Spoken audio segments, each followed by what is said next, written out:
Buenos días, ¿cómo están? Vamos a ir comenzando ya con un nuevo país. Parte de esto lo han estudiado. Nos vamos a adentrar en Italia. Cuando digo que lo han estudiado es porque ya el aspecto geográfico creo que están en condiciones de explicarlo ustedes mismos. Podríamos hablar de la ubicación de Italia en el mar Mediterráneo. Si ustedes se fijan en el mapa de Europa, cómo está ubicada Italia, con esa forma tan característica, veríamos que Italia está más o menos dividiendo al Mediterráneo en dos partes. La parte del Mediterráneo occidental y la parte del Mediterráneo oriental.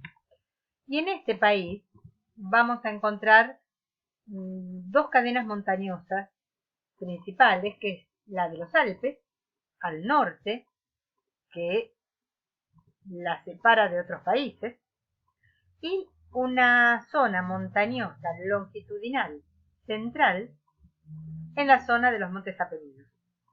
Ambas cadenas montañosas, cenozoicas, terciarias, pensemos en el paisaje que ustedes han estudiado ya en las primeras clases, en los agentes endógenos que vamos a encontrar aquí, sobre todo en la zona de los Apeninos, y tanto movimientos sísmicos como volcanismo, aún en actividad. Estamos en una zona de choque de placas. Pensemos que aquí al sur tenemos la placa africana, y que nos permite dividir a Italia en distintas regiones. Una región norte, continental, una región peninsular y una región insular.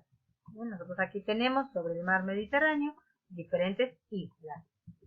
En el norte, además, no olvidamos la ubicación de la llanura del Po, formada por el mismo río, por lo tanto una llanura fluvial.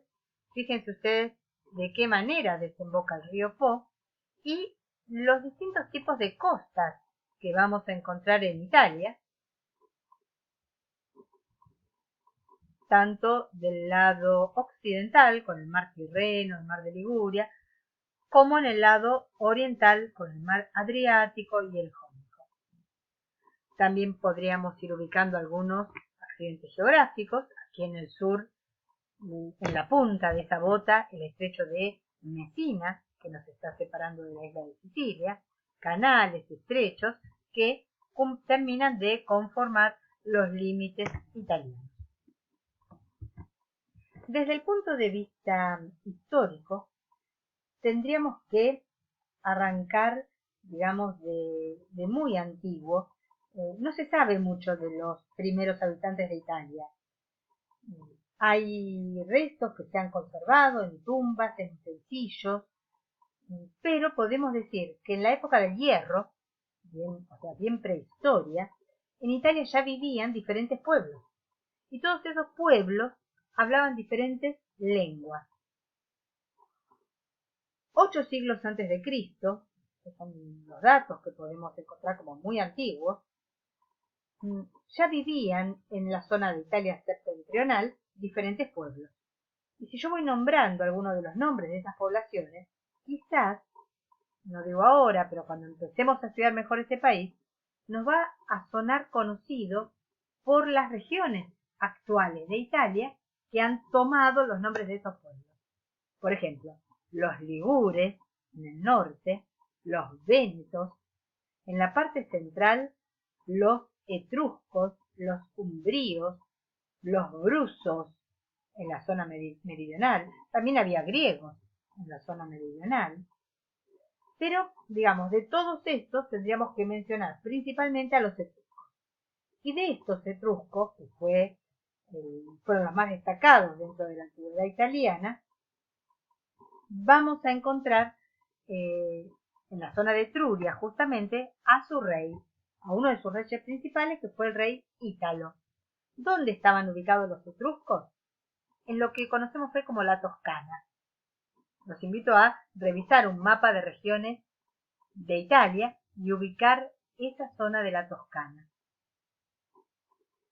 Bueno, y si nos vamos un poquito al sur de la Toscana, si ustedes siguen con el mapa, vamos a encontrar el río Tíber. Y ahí en el Tíber vivía otro pueblo, que eran los latinos. Eran un poco más atrasados que los etruscos. Los etruscos eran muy buenos, incluso dejaron mucho a nivel arquitectónico. De los etruscos, por ejemplo, hemos heredado el arco de medio punto. En la arquitectura vieron que vimos lo gótico, el arco ojival, pero también hay arcos de medio punto. Son como los redondos, ¿no? Como un semicírculo. Bueno, eso es una herencia de los etruscos. Y así que bueno, tenemos como mucho para hablar de la historia de esas poblaciones. ¿Mm? Ahora, si nosotros hacemos como una evolución poblacional, tenemos que pensar en después de los etruscos, mucho después, en la fundación de Roma, que Roma se mezcla un poco la fundación entre la realidad y la leyenda, esa leyenda de Rómulo y Remo, los mellizos que habían sido arrojados al río Tíber y que después fueron salvados y amamantados por una loba.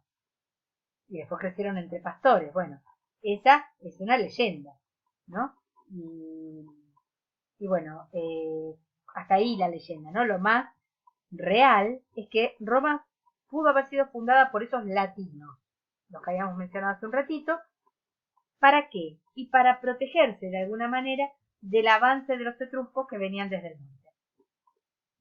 Entonces, ¿por qué era fácil para estos latinos defenderse de los etruscos tras la fundación de Roma? Porque Roma estaba más alta.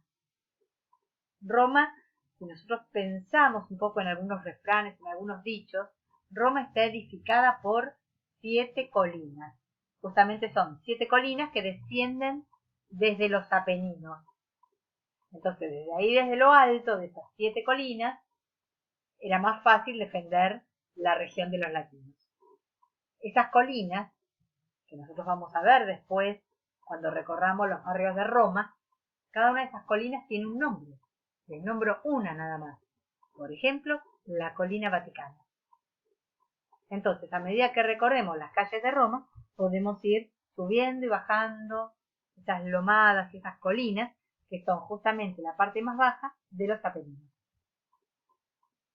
¿A qué se dedicaban los romanos, la gente que vivía en Roma? Eran agricultores. Entonces, todo lo que no era agricultura o política era indigno. Todo lo que eran los oficios, el comercio, ¿quiénes lo hacían? O los esclavos o los plebeyos. O sea, ¿quiénes eran los plebeyos? Los que no eran políticos. Ahora, los distintos reyes fueron gobernando Roma hasta que estos romanos se van a apoderar de toda Italia.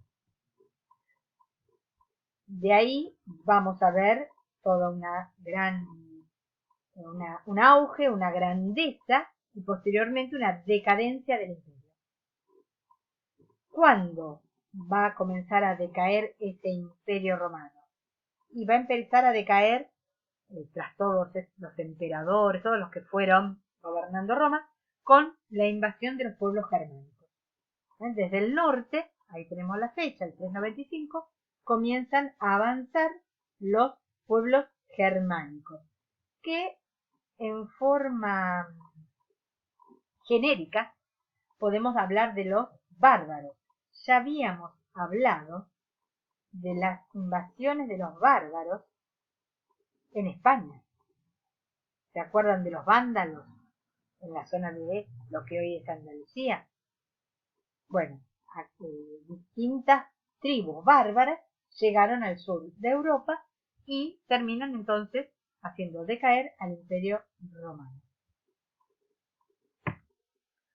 Una vez, digamos, a nosotros, ¿qué nos va a interesar de toda esta historia? Lo que cada uno de estos pueblos le dejó al arte, al patrimonio arquitectónico, al patrimonio artístico, es decir, lo que nos va a interesar para turismo. Entonces, a medida que van pasando esos distintos periodos históricos, vamos a ver cómo en distintas zonas de Europa se van desarrollando diferentes estilos Lo vamos a recorrer cuando estemos viendo la parte turística. Y desde el punto de vista de la organización del país, nosotros vamos a decir que para el siglo XIX, bien entrado el siglo XIX, todos esos reinos, esos pueblos, esas distintas comarcas italianas, recién ahí se van a unificar. ¿Cómo se van a unificar? A través de una monarquía. Entonces se instaura, ¿sí?, a Italia como país, un país muy diverso. ¿Recuerdan que habíamos dicho al principio? Se hablaban diferentes lenguas en todo lo que es Italia.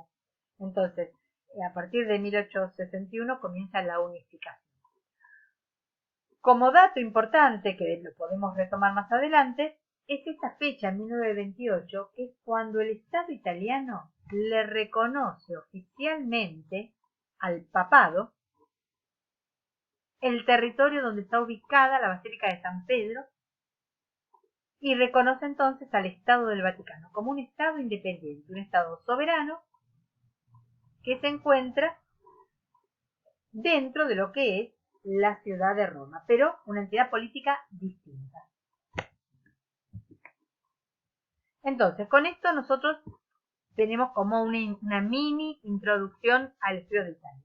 Los espero en las clases que siguen para ir analizando cada una de las regiones.